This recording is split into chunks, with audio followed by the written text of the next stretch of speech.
இந்த வீடியோ வந்து பார்த்தீங்க அப்படின்னா Saturday market 10th August Saturday மார்க்கெட்டில் நான் எடுத்த ட்ரேட்ஸ் வந்து இது நான் எக்ஸ்பிளைன் பண்ணி கொடுக்குறேன்.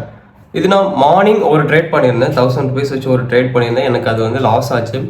லாஸ் ஆனதுமே வந்து பார்த்தீங்க அப்படின்னா ஓகே இப்போதைக்கு ரிஸ்க் எடுக்க வேண்டாம்னு சொல்லிட்டு மார்க்கெட் அவாய்ட் பண்ணிவிட்டு அதுக்கப்புறம் ஒரு ஈவினிங் டைம் போல் எடுத்த ட்ரேட் தான் வந்து இந்த ஒரு ட்ரேடு. 3 ட்ரேட் பண்ணியிருப்பேன் ஓகேவா. என்னுடைய ப்ரீவியஸ் அமௌண்ட்டை நான் வித்ட்ரா பண்ணியிருந்தேன். வித்ட்ரா பண்ணது போக பேலன்ஸ் அமௌண்ட் ஒரு 5600 இருந்துச்சு. அதில் ஒரு 1000 rupees மார்னிங் ட்ரேடுக்கு எடுத்திருந்தேன். கொஞ்சம் ரிஸ்க்கான அனலைஸ் தான்.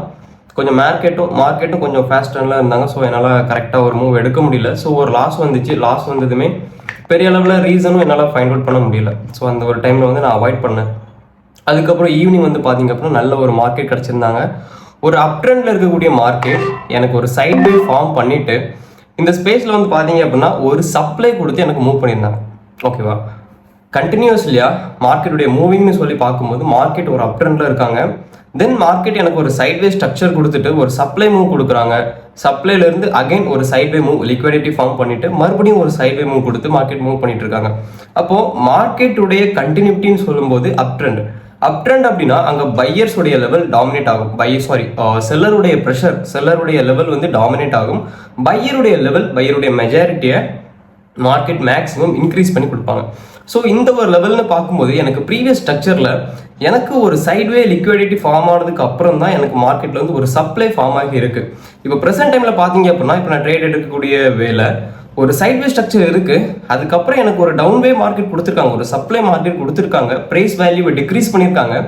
நெக்ஸ்ட்டு மார்க்கெட்டை ஒரு மூவ் கொடுக்கறதுக்கு ப்ரைஸ் வேல்யூவை இன்க்ரீஸ் பண்ணுறதுக்கு எனக்கு சைட்வே கிரியேட் ஆகாமல் ஒரு சப்போர்ட் லெவல் கொடுத்துட்டு மார்க்கெட் என்ன பண்ணிட்டாங்க அப்படின்னா பையருடைய கண்டினியூட்டி கொடுத்துட்டாங்க. அதாவது ப்ரைஸ் வேல்யூவோட இன்க்ரீஸ் ஆகக்கூடிய ஒரு விஷயத்த கொடுத்துட்டாங்க ஓகேவா. எப்பவுமே பைனரியை பொறுத்த வரைக்கும் கரன்சி ட்ரேடாக இருக்கட்டும், பிட்காயின் ட்ரேடாக இருக்கட்டும், சம்திங் எதுவாக இருந்தாலும் ஓகே. இதில் நான் ஒரு விஷயம் சொல்லிட்டேன், கரன்சிஸோட வேல்யூவை பொறுத்து தான்.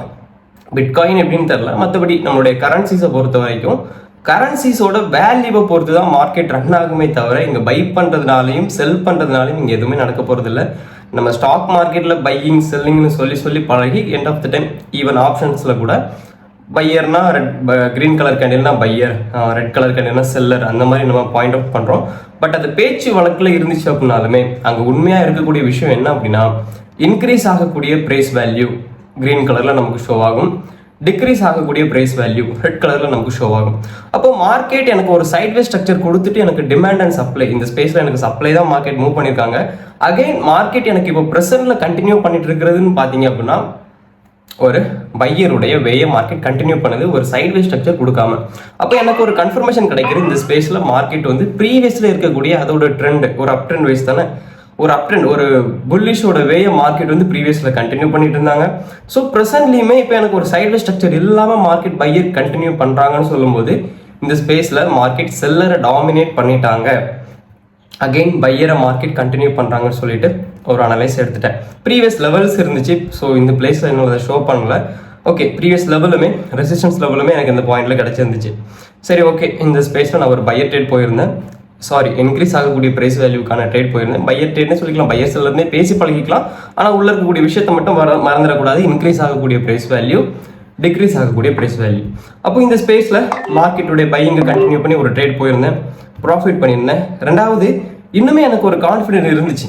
ஒரு மார்க்கெட் எனக்கு ஒரு செல்லரை டாமினேட் பண்ணி பையருடைய வேல்யூவை கண்டினியூ பண்ணுறாங்கன்னு சொல்லும்போது அந்த ஸ்பேஸில் எனக்கு கண்டிப்பாக செல்லர் டாமினேட் ஆவாங்க ஓகேவா. ஏன்னா ஒரு அப்ட்ரெண்ட் வைஸ்ன்னு சொல்லும்போது செல்லர் டாமினேட் ஆகி தான் பையருடைய கண்டினியூஷன் இருக்கும். ஸோ இந்த ஸ்பேஸில் எனக்கு அதுக்கான மூவிங் கிடைச்சதுனால என்னுடைய ஃபுல் அமௌண்ட்டை வந்து பார்த்தீங்க அப்படின்னா இதில் நான் 100% நான் பண்ணியிருந்தேன். ஸோ இதுவுமே நல்ல ஒரு ப்ராஃபிட்டுக்கான மூவில் தான் எனக்கு இருந்துச்சு எண்ட் ஆஃப் த டைம். என்ன ரீசன் அப்படின்னா இந்த ஸ்பேஸில் பார்க்கும்போது தெரியும் எனக்கு ஆல்ரெடி செல்லர் டாமினேட் பண்ண ஸ்பேஸ்லேருந்து எனக்கு பையருடைய மெஜாரிட்டி மார்க்கெட் இந்த ஸ்பேஸில் எனக்கு இன்க்ரீஸ் பண்ணி கொடுத்துருக்காங்க. தென் எனக்கு மார்க்கெட் ஒரு செல்லருடைய ப்ரைஸ் வேல்யூவை டீப்பாக கொண்டுட்டு வராங்கன்னு சொல்லும்போது ஆல்ரெடி ப்ரீவியஸில் செல்லர் ரிஜெக்ட் ஆன ஒரு ஏரியாவில் செல்லருடைய ப்ரைஸ் வேல்யூலேருந்து பையருக்கு சேஞ்ச் பண்ண ஏரியாவிலேருந்து எனக்கு பையருடைய ப்ரெஷர் அந்த செல்லரில் டிக்ரீஸ் ஆகக்கூடிய ப்ரைஸ் வேல்யூவில் இன்க்ரீஸ் ஆக ஆரம்பிக்குது. அதாவது இந்த செல்லருடைய கேண்டில், இந்த ஒரு டிக்ரீஸ் ஆகக்கூடிய கேண்டில் எனக்கு மறுபடியுமே இன்க்ரீஸ் ஆகக்கூடிய கேண்டிலால ஒரு ரிஜெக்ஷன் கொடுக்கப்படுது. மார்க்கெட் ஒரு புல் பேக் எடுக்கிறதுக்கு இந்த ஸ்பேஸை ஒரு ரீசனாக எடுத்துப்பாங்க.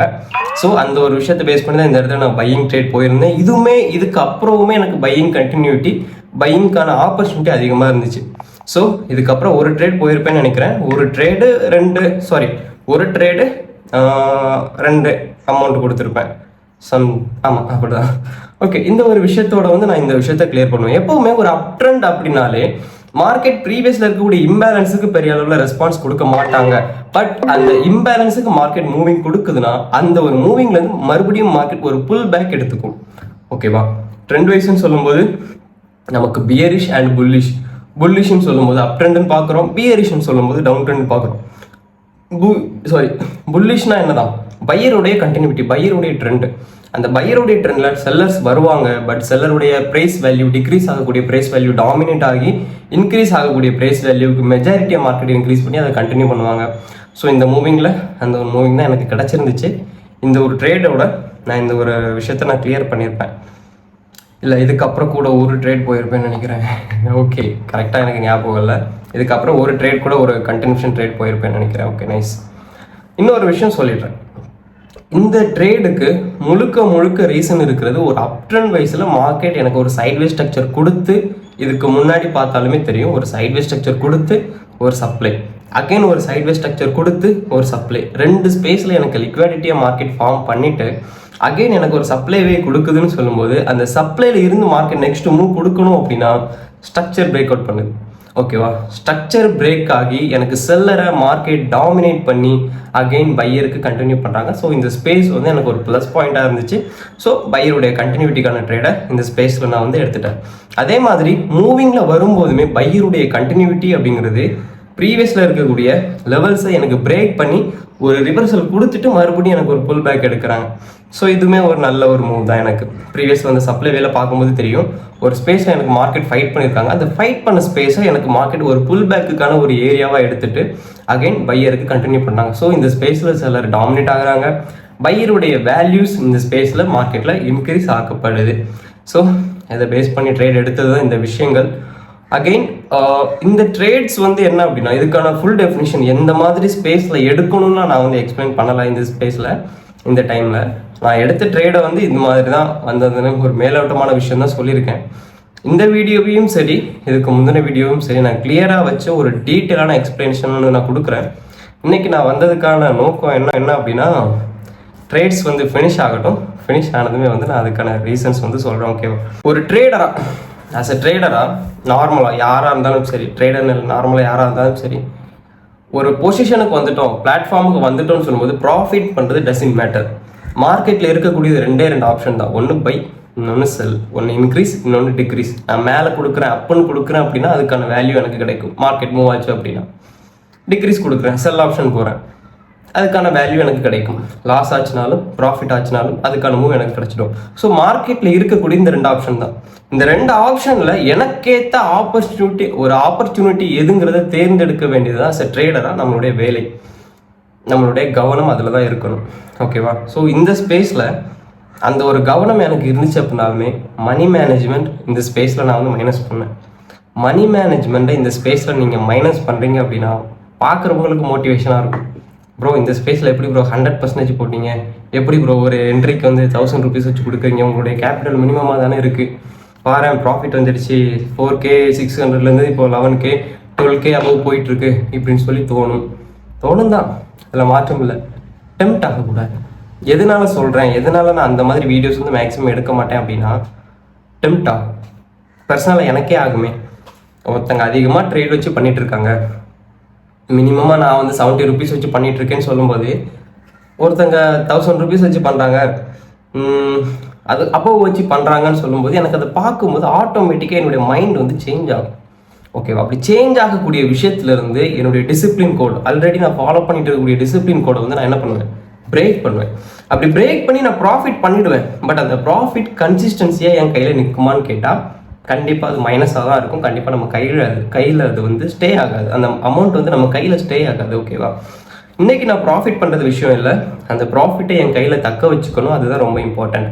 அப்போது இந்த ஸ்பேஸில் நான் பண்ண mistake first okay, morning 1000 rupees ஒரு ட்ரேட் பண்ணேன், லாஸ் ஆச்சு, அந்த ஸ்பேஸ்லேருந்து வெளியில் வந்துட்டேன். ஓகே, அது நார்மலாகவே நான் பண்ணுற ஒரு விஷயம். அதுக்கு அடுத்து நான் ட்ரேட் பண்ணும்போது ஓவர் கான்ஃபிடென்ட். என்னதான் ஒரு என்ட்ரி பர்ஃபெக்டாக இந்த ஸ்பேஸில் உங்களுக்கு 100% ஒரு மூவ் கொடுக்கும் அப்படின்னு தெரிஞ்சிச்சு அப்படின்னாலுமே அந்த இடத்துக்கு உங்களுடைய மணி மேனேஜ்மெண்ட்டுக்கான அமௌண்ட் மட்டும்தான் நீங்கள் மூவ் பண்ணணுமே தவிர உங்களுடைய கேபிட்டல் மொத்தமாக போகிற ஸ்பேஸ் மாதிரி என்ன பண்ணக்கூடாது. என்றைக்குமே எவ்வளோ பெரிய கான்ஃபிடென்ட்ரேட்டாக இருந்தாலும் சரி, எவ்வளோ பெரிய கன்ஃபர்மேஷனாக இருந்தாலும் சரி, அந்த ஸ்பேஸில் ட்ரேட் என்ட்ரி போகக்கூடாது. ஏன் அப்படி சொல்கிறேன் அப்படின்னா, ட்ரேடிங்கை பொறுத்த வரைக்கும் மேக்ஸிமம் 100% நானுமே அப்படி தான் அஸ் எ ஹியூமனாக சொல்கிறேன். ப்ராஃபிட் பண்ணும்போது நம்ம ஏற்றுக்கிறோம், சந்தோஷப்படுறோம், தேங்க் காட் எல்லாமே சொல்கிறோம், ஓகே. அதே மாதிரி ஒரு லாஸ் வரும்போது நான் அதை ஏற்றுக்கணும். ப்ராஃபிட் வரும்போது ஏற்றுக்கிற மைண்ட் செட் இருக்கக்கூடியனா, லாஸ் வரும்போது அதை ஏற்றுக்கக்கூடிய மைண்ட் செட் இருந்தால் மட்டும்தான் இந்த ட்ரேடிங் பிளாட்ஃபார்மில் உங்களால் ஸ்டேபிளாக நிற்க முடியும். லாஸ் வரும்போது நான் வெக்ஸ் ஆகிடுறேன், கடவுளுக்கு ஒரு திட்டு, ட்ரேடிங் பிளாட்ஃபார்முக்கு ஒரு திட்டு, அப்படி இப்படின்னு நம்ம பேசிக்கலாம். ப்ராஃபிட் ஆகுதுன்னு சொல்லும்போது கடவுளுக்கு ஒரு தேங்க், எல்லா புரியும் நினைக்கிறேன். அஸ் அ நார்மலாக நம்ம பண்ணக்கூடிய ஒரு விஷயம். இந்த ஒரு விஷயத்தை நம்ம மாற்றணும். இது காமன். இப்போ நான் சொன்ன விஷயம் காமன். இதை விட்டு நான் ப்ரொஃபஷ்னலாக வரணுங்கிற பட்சத்தில் எனக்குன்னு ஒரு டிசிப்ளின் கோட் வேணும், எனக்குன்னு ஒரு மூவ் வேணும், எனக்குன்னு ஒரு ட்ரேடிங் பிளான் வேணும். ட்ரேடிங் பிளான் இல்லைன்னு சொல்லும்போது நான் மாட்டிப்பேன். இன்னைக்கு நான் ப்ராஃபிட் பண்ணிவிடுவேன், நாளைக்கும் பண்ணிவிடுவேன். ஆனால் அந்த விஷயத்தை நான் கன்சிஸ்டன்சியாக மூவ் பண்ணி என்னுடைய 30 டே ஃபினான்ஷியலுக்கு கரெக்டாக அந்த ஒரு மூவ் என்னால் கொண்டுட்டு வர முடியுமா? மந்த்லி, வீக்லி அந்த ஒரு விஷயத்தை என்னால் கரெக்டாக என்னுடைய ஃபினான்ஷியலுக்கு பேலன்ஸ் பண்ணி என்னால் கொண்டுட்டு வர முடியுமா அப்படிங்கிற ஒரு விஷயத்தை நீங்கள் தெரிஞ்சுக்கணும். ஸோ என்னைக்குனாலும் சரி, யாருனாலும் சரி, காம்பவுண்ட் பண்ணுறாங்க, வரிசையாக காம்பவுண்ட் பண்ணி ஏர்ன் பண்ணுறாங்க. என்கிட்ட நிறைய கொஸ்டின்ஸ் வரும், ப்ரோ காம்பவுண்ட் பண்ணலாமா, காம்பவுண்ட் பண்ணி ஏர்ன் பண்ணலாமா? தாராளமாக ஏர்ன் பண்ணலாம். பட் அது மூலமாக வரக்கூடிய மைனஸ் பாயிண்ட் ஏற்றுக்கிறதுக்கு தயாராக இருக்கணும். ஓகேவா? கண்டினியூவாக 5 காம்பவுண்ட் பண்ணிடுவாங்க, ப்ராஃபிட்லேயே போகும். 6வது காம்பவுண்ட்னு சொல்லும்போது அது லாஸ் ஆகிடும். அப்படி லாஸ் ஆகிடுதுன்னு சொல்லும்போது நமக்கு என்ன தோணும்? ஓகே, நம்ம கேபிட்டல்லேருந்து ஒரு 10% தான் எடுத்தோம், அதுக்கப்புறம் மீதி எல்லாமே ப்ராஃபிட் பண்ணி வந்த அமௌண்ட்டை வச்சு தானே நம்ம காம்பவுண்ட் போகிறோம் அப்படின்னு சொல்லிட்டு நம்ம போயிடலாம். இருந்தாலும் அவ்வளோ நேரம் நீங்கள் டைம் ஸ்பெண்ட் பண்ண விஷயங்கள், அதுக்கப்புறம் நீங்கள் எடுத்த என்ட்ரிஸோட கான்ஃபிடன்ஸ் லெவல், இது எல்லாமே உங்களை அறியாமலே ட்ராப் ஆகும் உங்களுடைய மைண்டில் இருந்து. ஓகேவா? ட்ரேடிங்கை பொறுத்த வரைக்கும் நீங்கள் வேறு, மைண்ட் செட் வேறு, எல்லாமே வித்தியாசமாக தான் இருக்கும். நம்ம நினைக்கிறத மைண்ட் நினைக்காது. அதாவது ஒரு விஷயம் ட்ரேடிங்கில் நம்மளுடைய நினைவுகளுக்கு இங்கே ஒர்க்கே கிடையாது. நம்ம பார்க்குறத வச்சு தான் ட்ரேடிங் வந்து மூவ் ஆகும். ஓகேவா? அது புரியும், போக போக புரியும். ஸோ ட்ரேடிங்கில் என்றைக்குமே அமௌண்ட் வேல்யூஸை பார்த்து டெம்ட் ஆகாதீங்க. அதே மாதிரி அவங்க பண்ணுறாங்க இவங்க பண்ணுறாங்கன்னு சொல்லிட்டு நீங்களும் அந்த ஒரு விஷயத்துக்கு போயிடாதீங்க. இந்த ஒரு விஷயத்துக்கு பல நாள் ப்ராக்டிஸ் கண்டிப்பாக வேணும். மார்க்கெட்டுடைய மூவிங், கேண்டில்ஸுடைய மூவிங்கெல்லாம் நம்ம வந்து என்ன பண்ணிக்கணும், கண்டிப்பாக நல்ல ஒரு அனலைஸ் எடுத்துக்கணும். இந்த ஸ்பேஸில் இந்த ட்ரேட் வந்து பெரிய அளவில் ஒரு பெரிய சைக்காலஜி ட்ரேட்லாம் கிடையாது. பெரிய ப்ரீவியஸ் லெவலில் ட்ராப் பண்ணிட்டீங்கன்னா போதும். மார்க்கெட் என்ன ட்ரெண்ட் வைஸில் இருக்காங்க, ட்ரெண்ட்லேருந்து நெக்ஸ்ட் என்ன ஸ்ட்ரக்சருக்கு ஃபாலோ பண்ணியிருக்காங்க, அந்த ஸ்ட்ரக்சரை எப்படி கண்டினியூ பண்ணியிருக்காங்கிற ஒரு விஷயத்தை நீங்கள் கிளியர் பண்ணிட்டீங்க அப்படின்னாலே இந்த ஸ்பேஸில் உங்களால் ஒரு ட்ரெண்ட் வைஸில் உங்களால் ட்ரேட் பண்ண முடியும். ஃபஸ்ட்டு லாஸ் இருக்கும். மார்க்கெட்டுடைய மூவிங் தெரிஞ்சுக்கிறது வரைக்கும், இது இப்படி தான் மார்க்கெட் மூவ் ஆகுது, இந்த மாதிரி தான் மூவ் ஆகுது நீங்கள் தெரிஞ்சுக்கிற வரைக்கும் சில லாஸ் இருக்கும், ப்ராஃபிட் வரும், லாஸ் இருக்கும், ப்ராஃபிட் வரும். மார்க்கெட்டுடைய மூவிங் தெரிஞ்சிடுச்சுன்னு சொல்லும்போது ஒவ்வொரு கேண்டிலும் எதுக்காக இந்த ஸ்பேஸில் மூவ் ஆகுது, ஒவ்வொரு கேண்டிலும் ஏன் வரணுங்கிற ஒரு விஷயம் உங்களுக்கு ஆட்டோமேட்டிக்காக புரிய ஆரம்பிச்சிடும். ஸோ அதை பொறுத்து உங்களால் ட்ரேட் எடுக்க முடியும். எப்போவுமே மார்க்கெட்டில் ஒரு ட்ரெண்ட் வைஸில் ப்ரீவியஸில் இருக்கக்கூடிய விஷயங்கள் அனலைஸ் பண்ண வேண்டியது ரொம்ப இம்பார்ட்டன்ட். ப்ரீவியஸில் இம்பேலன்ஸ் இருக்கா, இல்லை ப்ரைஸ் வேல்யூஸ் இருக்கா, வால்யூம்ஸ் இருக்காங்கிற ஒரு விஷயத்தை ப்ரீவியஸில் செக் பண்ணிக்கணும். செக் பண்ணிவிட்டு நீங்கள் இங்கே மூவ் பண்ணுறீங்கன்னு சொல்லும்போது ஒரு கண்டினியூட்டி ட்ரேட் வந்து உங்களால் எடுக்க முடியும். அதே மாதிரி டே ட்ரேட் வந்து ஒரு மினிமமான ட்ரேட் வச்சுக்கோங்க. இஃப் நீங்கள் ஓடிஸில் ட்ரேட் பண்ணுறீங்க அப்படின்னா பெர் டேக்கு ஒரு 10 ட்ரேடுக்குள்ளே ஃபினிஷ் பண்ணிக்கிற மாதிரி ஒரு பிளான் ஷெடியூல் பண்ணிக்கலாம். லைட் ட்ரேட் பண்ணிங்கன்னா ஒரு 15 ட்ரேட் வரைக்கும் கண்டினியூ பண்ணி ஃபினிஷ் பண்ணுற மாதிரி ஒரு பிளான் வச்சுக்கலாம். கண்டினியூ நான் ஒரு 2 லாஸ் பண்ணுறேன், பட் லாஸுக்கான ரீசன் அனலைஸ் என்னால் பண்ண முடியல, ப்ராஃபிட் பண்ணுறேன், ப்ராஃபிட்டுக்குமே என்னால் ரீசன் அனலைஸ் பண்ண முடியலன்னு சொல்லும்போது அந்த ஒரு விஷயத்தை விட்டு விலகிடணும். எப்போவுமே நான் ஒரு விஷயம் சொல்கிறேன், ட்ரேடிங்கை பொறுத்த வரைக்கும் ப்ராஃபிட்டுக்கான ரீசன் தெரியணும், லாஸுக்கான ரீசனும் தெரியணும். ஒரு விஷயத்தை அனலைஸ் பண்ணி மார்க்கெட்டுடைய மூவிங் இந்த மாதிரி இருக்கும் நீங்கள் எடுத்து ப்ரெடிக்ட் பண்ணிட்டு தான் ஒரு பை ட்ரேட் போகிறீங்க. சப்போஸ் அது லாஸில் போகிடுதுன்னு சொல்லும்போது வெக்ஸ் ஆகக்கூடாது. நான் ப்ரீவியஸில் பண்ண அனலைஸில் என்ன மிஸ்டேக் இருக்குது, என்ன தப்பு பண்ணியிருக்கேன்னு சொல்லிட்டு அந்த தப்பை சரி பண்ணிவிட்டு மார்க்கெட்டில் நெக்ஸ்ட் மூவ் பண்ண பார்க்கணுமே தவிர நாமளே டாமினேட் பண்ணோம் அப்படின்னா பிளாட்ஃபார்ம் நம்மளை செஞ்சிடும். ஓகேவா? கண்டிப்பாக நிறைய பாயிண்ட்ஸ் மைனஸில் போயிடும், நிறைய பேருக்கு வாஷ் அவுட்டில் போயிடும், அப்படி இப்படின்லாம் சொல்லுவீங்க. ஒரு மினிமம் அமௌண்ட் எப்போவுமே வச்சுக்கோங்க. வீடியோஸில் பார்க்குற மாதிரி, ஸ்டார்டிங் வீடியோவில் பார்த்த மாதிரி ஒரு ட்ரேடுக்கு ஃபுல் அமௌண்ட் 6000 சம்திங் வச்சு ப்ராஃபிட் பண்ணோன்னு சந்தோஷம் வருது இல்லையா?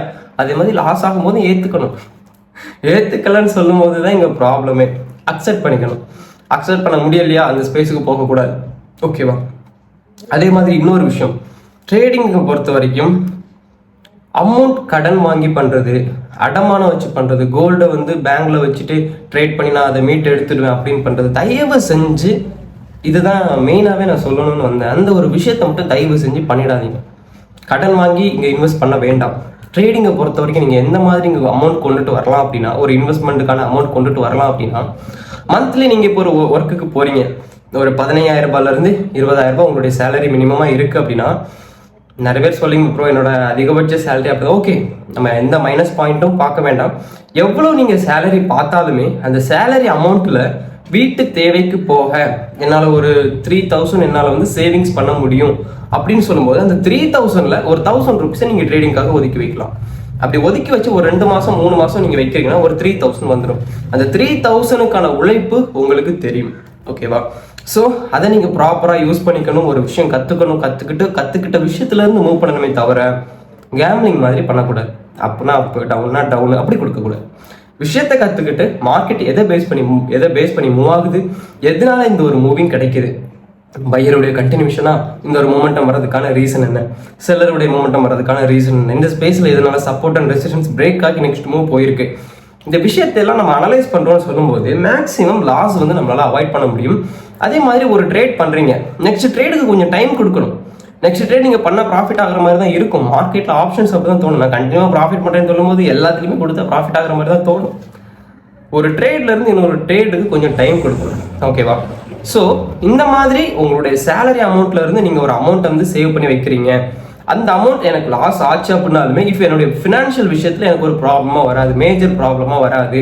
அந்த 1,000 ரூபாய் 3,000 ரூபாய் நான் சேவிங்காக வைக்கிறேன், அதில் ஒரு 1,000 ரூபாய் நான் ட்ரேடுக்காக எடுக்கிறேன்னு சொல்லும்போது அந்த 1,000 ரூபாய் லாஸ் ஆச்சு அப்படின்னாலும் எனக்கு அது பெரிய அஃபெக்ஷன் ஆகாதுன்னு சொல்லும்போது மட்டும் ட்ரேடில் இன்வெஸ்ட் பண்ணுங்க. இல்லைங்கிற பட்சத்தில் தயவு செஞ்சு வேண்டாம்.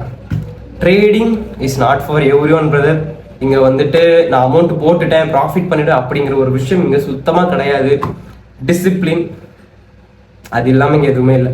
உங்களை நீங்கள் மைனஸ் பண்ணக்கூடாது, உங்களை நீங்கள் கான்ஃபிடண்ட்டாக வச்சுக்கணும். மோட்டிவேஷன் வச்சு இங்கே எதுவுமே பண்ண முடியாது. பாட்டை போட்டுக்கலாம், இது விட ஆடே ஜீடே ஜீடு பாட்டெல்லாம் போட்டுக்கலாம், பிஜிஎம்லாம் பறக்கும். ட்ரேடு லாஸ் ஆகுதுன்னு சொல்லும்போது பிஜிஎம்லாம் காதில் கேட்காது. உங்களுடைய அனலைஸ், உங்களுடைய மென்டல் பவர் அது மட்டும்தான் இங்கே ட்ரேடிங்கில் ஒர்க் பண்ணுமே தவிர நீங்கள் கேட்கக்கூடிய மோட்டிவேஷன். ஸோ மோட்டிவேஷனுக்கு இங்கே ஸ்பேஸ் கிடையாது. உங்களால் எவ்வளோத்துக்கு எவ்வளோ முடியுமோ ஒரு விஷயத்த கரெக்டாக ஃபாலோ பண்ணி டிசிப்ளினாக ஃபாலோ பண்ணுங்கள். கடன் வாங்கி இங்கே இன்வெஸ்ட் பண்ண வேண்டாம். எஜுகேஷன் லோன் நிறைய பேர் பார்க்குறேன், எஜுகேஷன் லோன் இங்கே கொண்டுட்டு வருது. அதே மாதிரி நகை அடமானம் வைக்கிறது, சம்திங் நிறைய விஷயம் இருக்குது. ஒவ்வொருத்தர்கிட்டையும் ஒவ்வொரு விஷயங்கள் பேசும்போது ஒவ்வொரு பேக் ஸ்டோரி வந்து அவ்வளோ மைனஸ் பாயிண்ட்ல இருக்குது. ஸோ நம்ம வந்து அதை ஏன் இப்படி பண்ணீங்கன்னு கொஸ்டின் பண்ண முடியாது, அது அவங்களுக்கு ஹர்ட் ஆகும். இனிமேல் இந்த மாதிரி பண்ணாதீங்கன்னு சொல்ல முடியும். தப்பு பண்ணுறது இயற்கை பிரதர், அந்த தப்பை சரி பண்ணிக்க ட்ரை பண்ணணும், அவ்வளோதான். ஸோ இந்த ஒரு விஷயத்தை தான் மேஜராக சொல்லணும்னு நினச்சேன். ஸோ ட்ரேடிங் வீடியோவில் பார்க்கக்கூடிய விஷயங்களை மட்டுமே பார்த்து ஏமாந்துடாதீங்கள். அவர் ப்ராஃபிட் பண்ணுறாரு அப்படி, ஐயோ இந்த லெவலில் பிரேக் பண்ணிட்டா ட்ரேட் எடுத்துடலாம். பேக்வேர்ட்ஸில் நிறைய அனலைஸ் இருக்குது. இந்த ஒரு விஷயத்தை நான் இப்போ ட்ரேட் பண்ணுறேன்னா இதுக்கு கண்டிப்பாக ஒரு 15 மினிட்ஸ் மார்க்கெட்டை அனலைஸ் பண்ணியிருப்பேன், மூவிங் அனலைஸ் பண்ணி தெரிஞ்சிட்டு இருப்பேன். தெரியலங்கிற பட்சத்தில் இந்த ஸ்பேஸில் நான் வரமாட்டேன். ஸோ நீங்கள் இந்த ஒரு விஷயத்தை மட்டும் பார்த்துக்கிட்டு இந்த ஸ்பேஸ் வந்து இந்த மாதிரி ட்ரேட் போயிடலாம், இந்த ஸ்பேஸ் வந்து இந்த மாதிரி ட்ரேட் போடலாம், தயவு செஞ்சு வேண்டாம். ஒர்க் ஆகாது. 100% ஷுவர் கொடுக்குறேன், ஒர்க் ஆகாது. அதே மாதிரி ஸ்டார்டிங் வீடியோஸில் போட்டிருப்பேன் என்கல்ஃபிங் அண்ட் ஹராமி. அது ட்ரெண்ட் வைஸில் ட்ரேட் எடுக்காதீங்க, ஒபே பண்ணாது. நீங்கள் எடுக்கிற ட்ரேட்ஸுக்கு வந்து ஆன்சர் கிடைக்காது. ஒரு சைட் வேல என்கல்ஃப் அண்ட் ஹராமி பேட்டர்ன்ஸ்க்கு வந்து மார்க்கெட் ஒரு 80% ரெஸ்பான்ஸ் கொடுக்கும். பட் வெயிட் பண்ணி ட்ரேட் எடுக்கணும், அது ரொம்ப இம்பார்ட்டன்ட். கேண்டில் வைஸ்ல ட்ரேட் எடுக்கிறது வெயிட் பண்ணி பொறுமையாக எடுக்கணும். ஒரு ட்ரேட் ப்ராஃபிட் பண்ணீங்களா, நெக்ஸ்ட் 2 கேண்டில்ஸ்க்கு வெயிட் பண்ணுங்க, பொறுமையாகவே ட்ரேட் பண்ணுங்க, ஒரு தப்பு கிடையாது. யாரும் எதுவும் பண்ண போகிறதில்ல நீங்கள் பொறுத்து எடுக்கிறதுனால. ஸோ மேஜராக மேற்பிம்பமான ப்ராஃபிட்ஸை பார்த்து நீங்கள் உங்களை ஏமாற்றிக்காதீங்க. ட்ரேடிங்கில் நிறைய விஷயம் இருக்குது. வித்தின் ஒரு 2 மந்த் வேணுமா, ஒரு 3 மந்த், ஓகே 3 மந்த் மேக்ஸிமம் ஒரு 3 மாதம் நீங்கள் உங்களுக்கு ஒரு டைம் கொடுத்தீங்க, ட்ரேடிங் கற்றுக்கிறதுக்கான டைமை நீங்கள் வந்து உங்களுக்கு கொடுக்குறீங்க, உங்கள் மைண்டுக்கு கொடுக்குறீங்க அப்படின்னா கண்டிப்பாக நல்ல ஒரு ரிசல்ட் கிடைக்கும். கற்றுப்பீங்க. கற்றுக்கிட்ட விஷயத்துக்கு அப்புறம் money management, risk management, market எந்த மாதிரி போகுதுங்கிற விஷயம், இது எல்லாமே சேர்த்து ஒரு டிசிப்ளின் கோடாக நீங்கள் ஃபாலோ பண்ணால் மட்டும்தான். எமோஷனல் கண்ட்ரோல் இது எல்லாத்தையும் கரெக்டாக நீங்கள் ஃபாலோ பண்ணால் மட்டும்தான் இந்த ஸ்பேஸில் சக்ஸஸ் ஆக முடியும். இல்லைங்கிற பட்சத்தில் I am really sorry for that. Trading is not for every one. இது எல்லாருக்குமான ஆப்ஷன் கிடையாது. வருது யார் டிசிப்ளினாக இந்த ஸ்பேஸில் இருக்காங்களோ அவங்களுக்கு மட்டும்தான் இது கன்சிஸ்டன்சியாக ப்ராஃபிட்டை கொடுக்குமே தவிர, இன்னைக்கு நாளைக்குன்னு சொல்லிட்டு சும்மா ட்ரேட் பண்ணிட்டு இருக்கவங்களுக்கு சத்தியமாக சொல்கிறேன், ப்ராஃபிட் வந்தாலுமே கன்சிஸ்டன்சியான மூவ் இருக்காது, நிரந்தரமான ப்ராஃபிட் வந்து கிடைக்காது. ஓகேவா? ஸோ அந்த ஒரு விஷயத்தை மட்டும் கவனமாக பார்த்துக்கோங்க. ஓகே, மேஜராக இந்த ஒரு விஷயத்தை தான் சொல்ல வந்தேன். ஜிம்முக்கு போகிறோம், 10 பேர் 20 பேர் ஜிம்முக்கு போகிறோம். அதில் யார் கடைசி வரைக்கும் அவனோட ஃபிட்னஸை கரெக்டாக மெயின்டைன் பண்ணணும்னு சொல்லிட்டு போகிறோன்னா அவனுக்கு மட்டும் தானே ஷேப் வருது. எல்லாருக்கும் ஷேப் வந்துடாது. கரெக்டாக போகணும். நான் ஒரு நாள் போகிறேன், நியூ இயர் வந்துடுச்சுன்னு சொல்லிட்டு ஒரு மாதம் மட்டும் ஜிம்முக்கு போயாச்சுன்னா வந்துடுமா? க்ரோத் அப்படிங்கிறது இன்னைக்கு போட்ட விதம் மாதிரி டெய்லி அந்த தோண்டி தோண்டி பார்க்கக்கூடாது. நம்ம படங்களில் வர மாதிரி வெயிட் பண்ணணும். டைம், எல்லாருக்கும் ஒரு டைம் இருக்குது, சக்ஸஸுக்கான விஷயங்கள் இருக்குது. அந்த விஷயத்துக்காக வெயிட் பண்ணணும், உழைச்சிக்கிட்டே வெயிட் பண்ணணுமே தவிர உழைக்காமல் வெயிட் பண்ணக்கூடாது. Discipline make everything. Okay, Tata.